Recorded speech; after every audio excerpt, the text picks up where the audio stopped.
Howdy folks, it's the third week of August 2025, and welcome to This Week in the West. I'm Seth Spillman, broadcasting from the National Cowboy and Western Heritage Museum in Oklahoma City. On this podcast, we share stories of the people and events that shape the history, art, and culture of the American West. Those still shaping it today. The mosquitoes were thick in the swamp outside the Colcord plantation in 1849. 10-year-old Charlie, the young son of the owners, had been bitten and was sick with malaria. His parents wanted to send him somewhere he could recover, so they packed up the young boy and took him to a ranch in Texas to live with a family friend. From that ranch, the boy's life would wind through an extraordinary path, from cattle trails to Oklahoma land runs to time and law enforcement, culminating with a skyscraper in his hometown that still bears his name. Charles Francis Colcord, a larger-than-life figure in Oklahoma and Western history, was born this week, August 18, 1859. Colcord recovered from his childhood bout of malaria and, at age 16, ran away from home to become a cowboy. He rode a cattle trail in 1875 to Baxter Springs, Kansas, but eventually returned to help his father's booming cattle business. However, a drought a decade later decimated the herd, and the Colcord family had to seek ways to revive their fortunes elsewhere. In 1889, Colcord had an idea of how to do that, the opening of land in the former Indian Territory. While some stories claim Colcord made claim number 1 in Oklahoma City, other sources have him claiming land first in Hennessy, Oklahoma, before selling that in exchange for land in Oklahoma City. Nevertheless, Colcord landed in Oklahoma City, and as the city organized itself, he was tapped to become the first chief of police. In 1890, when Oklahoma County was formed, he became the sheriff. Those early days in frontier Oklahoma City had a lawless reputation.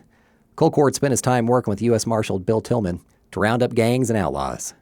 Colcord claimed some more land during the Cherokee Strip Run in 1893 and built a home in Perry, Oklahoma, while serving as deputy U.S. Marshal there.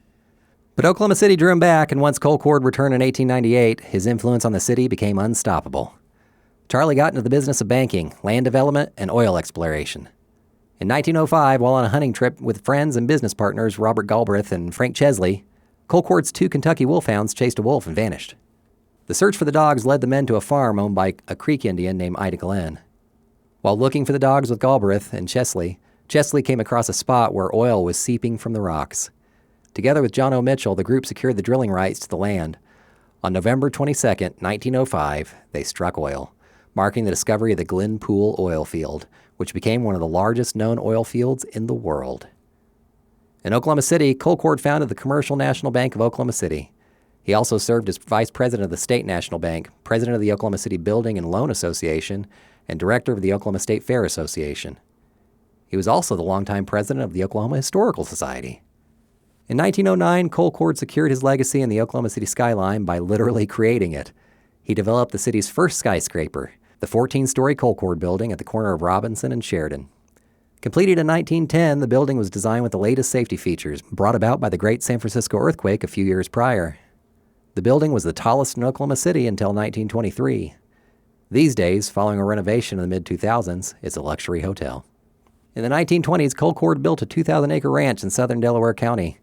By 1930, the newly christened town of Colcord, Oklahoma, had sprung up around it. On that ranch in 1934, Charlie died. His body lay in state in the rotunda of the Oklahoma Historical Society building. Charlie Colcord was 75. And with that, we've reached the top floor on another episode of This Week in the West. Our show is produced by Chase Spivey and written by Mike Kaler. Follow us and rate us on Apple Podcasts or wherever you hear us. That'll help us reach more people. You can follow us on social media and online at nationalcowboymuseum.org. Got a question or a suggestion? Drop us an email at podcast@nationalcowboymuseum.org. We leave you today with the words of Oklahoma historian Rex Harlow.